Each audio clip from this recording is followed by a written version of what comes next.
Today we'll be taking a look at Sekiro Shadow Die Twice, a stealth action game for the creators of Dark Souls, Demon Souls, and Bloodborne. All fantastic games that I have not played.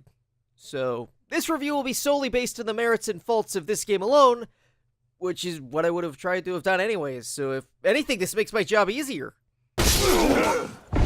Which is refreshing.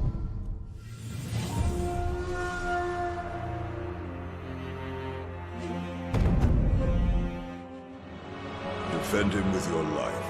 If he is taken, bring him back at any cost. You understand me, don't you, Wolf? The immortal oath, the rejuvenating waters, the dragon rot, they all corrupt men. The rejuvenating sediment. Rejuvenating sediment? The divine child of the rejuvenating waters? You carry the curse of the dragon's heritage. The mortal blade. Why do you seek the mortal blade? I wish to obtain the dragon tears from the divine realm to sever the ties of immortality. I see. I have no idea what's going on.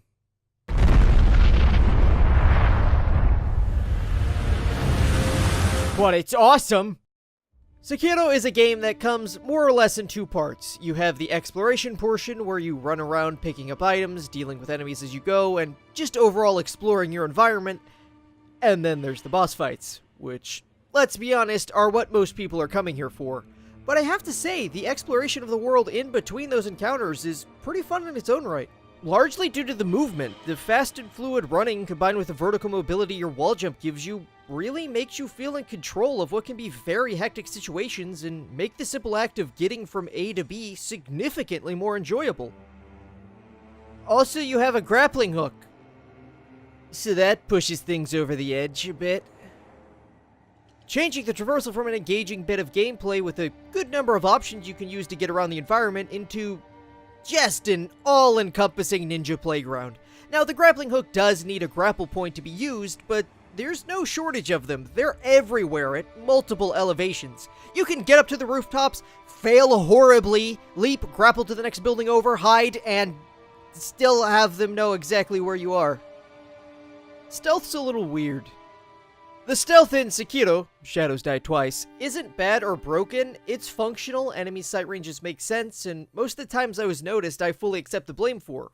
In fact, if anything, they're too lenient with alerts.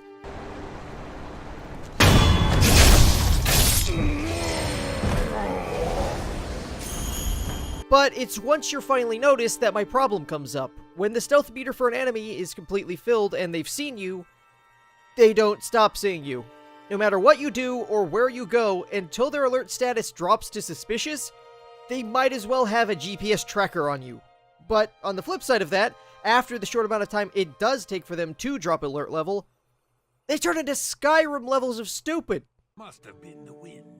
And if there was an in-between state where they've lost sight of you but know your rough area and are still actively searching, instead of having this very binary situation of either they have wall hacks or they're brain dead, it would have really elevated the stealth, because right now it's fine, it works, but I don't think anyone would be happy with this as a pure stealth game.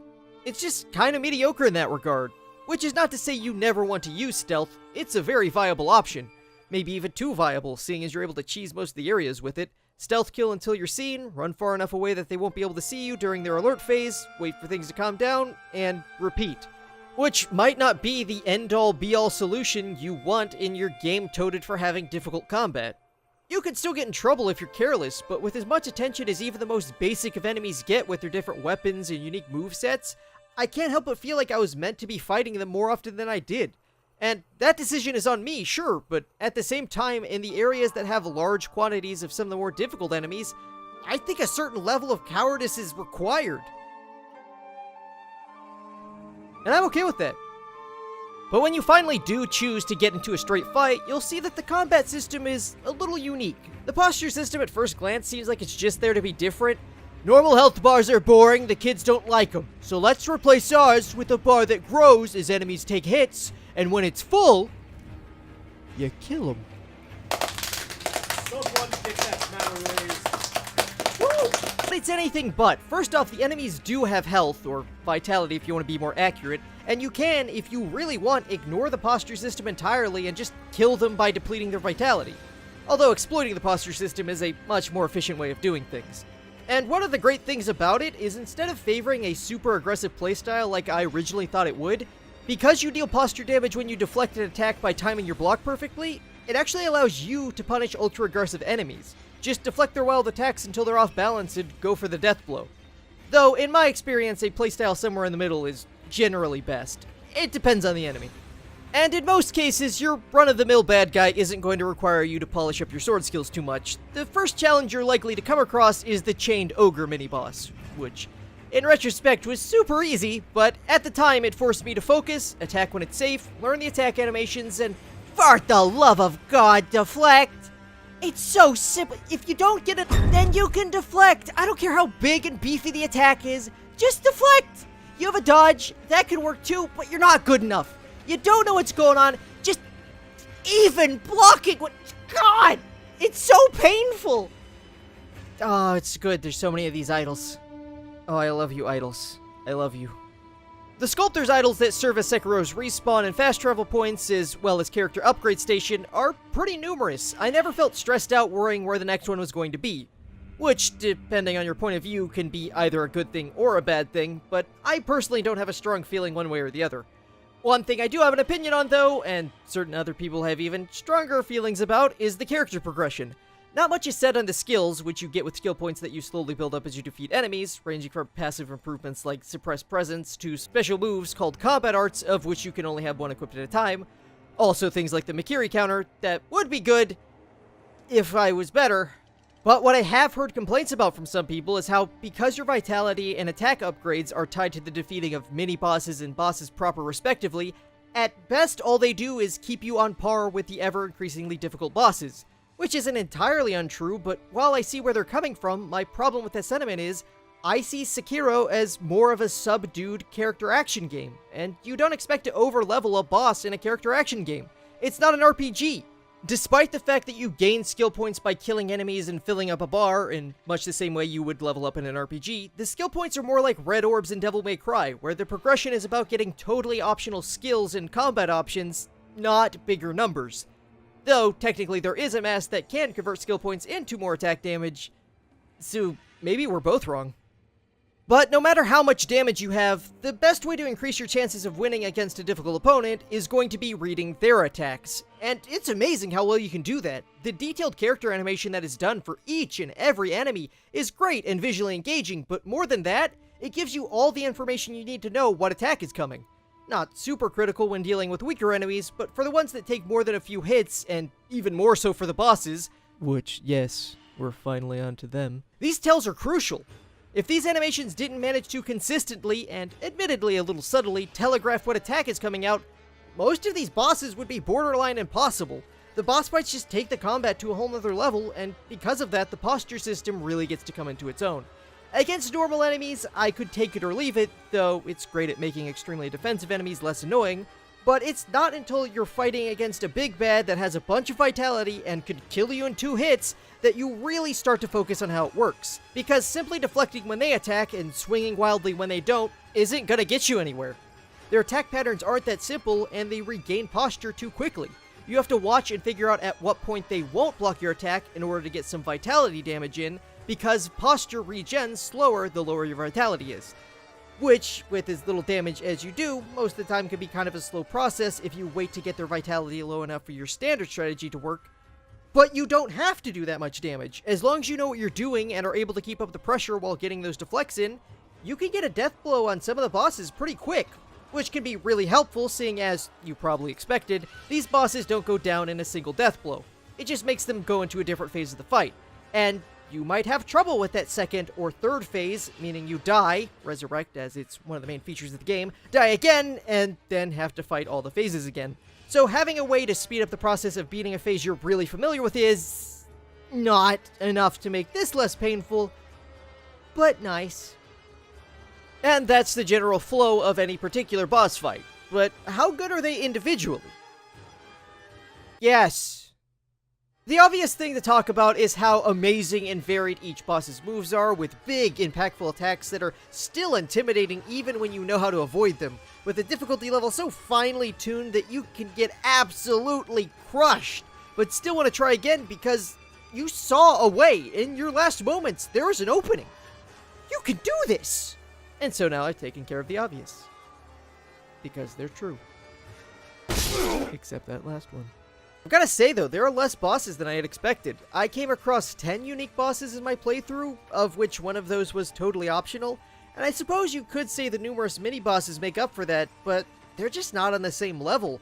There are a few mini-bosses that are unique enough to maybe qualify, like the Armored Warrior, but the vast majority just pale in comparison. Good as a little challenge as you explore, but not a big memorable moment on their own. So if I'm being generous and add the really good minis, the total comes to probably 14 for me. And I'm not adding these big event bosses because you don't fight them. Just for clarity, that's my boss number. The game has 4 different endings, and there are some other bosses in those. I believe there's 3 other bosses, bringing the generous total to 17, which isn't shoddy in any way, just thought there'd be more. But I guess I died enough. Way more than twice, by the way. Which I suppose I should tell you what the penalty for dying is. You lose half of your progress towards your next skill point, and half your money. You get skill points pretty fast, so that's not a big deal. As for the money, it can get a bit annoying, seeing as there's the occasional upgrade item available at a high price, like a healing gourd seed that increases the number of charges your refillable healing gourd has. But the real money sink is prosthetic ninja tool upgrades. And if you're wondering why those haven't come up yet, it's because they're the most disappointing thing in the game, and my biggest complaint. They're just not that handy. Uses don't come up that often. The shuriken is good for dealing with very weak enemies from afar, the finger whistle adds even more cheese to stealth, and I mean, occasional uses come up for all of them, it's just, they could have been used to allow you to change up your playstyle in a big way. But they're too situational, and even in the situations that they do excel, they don't have a big enough impact for somebody casually going through the game. I'm sure speedrunners and the like have found a way to make such great use of these tools that I seem like an idiot, but from the perspective of someone who just wants to play through a video game, they suck. They're just not good. Moving to a less depressing and more technical side, the performance of Sekiro on PC was really good for me. My system isn't ultra top of the line. I have a GTX 970 GPU and an Intel i7 6700K processor, and with that I was running at a constant 60 FPS, which is unfortunately the cap, without any graphics tweaking on my part. Other than immediately turning off motion blur. I don't... Why would I want this? It also bears saying that if you have an ultra-wide monitor, 21:9 resolutions are not supported natively. Though there is an unofficial mod if you want to add it that way. Another PC-only concern would be the mouse and keyboard controls, which are okay. There are fully rebindable keys, which gives the control scheme the best chance possible for working with a game like this. It's just, when it comes to third-person action games, I prefer a controller. As for actual missteps with the controls, having the camera constantly recenter itself behind your character is a huge pain when using a mouse. Other than that, I think that the best thing that could have been done to improve the keyboard and mouse experience would have been actually showing the buttons in the tutorials and on the HUD. My keyboard doesn't have a right bumper from soft... I don't know what this is supposed to mean. It was left mouse button. And that's the long and short of it. Sekiro is a great game without any huge black marks to its name. There are some annoyances, and I was really disappointed by the prosthetic tools, but as my entry point into Souls-likes, it was really good. I found it challenging, but not frustrating, except for maybe the final boss. But then the thrill of finally getting past that was amazing, and it didn't feel like a fluke either. The game just forced me to get that much better, and after this, I'm more interested in Dark Souls than I've ever been. I want to see more of this. I give Sekiro Shadows Die Twice an 8.75 out of 10. Wonderful game.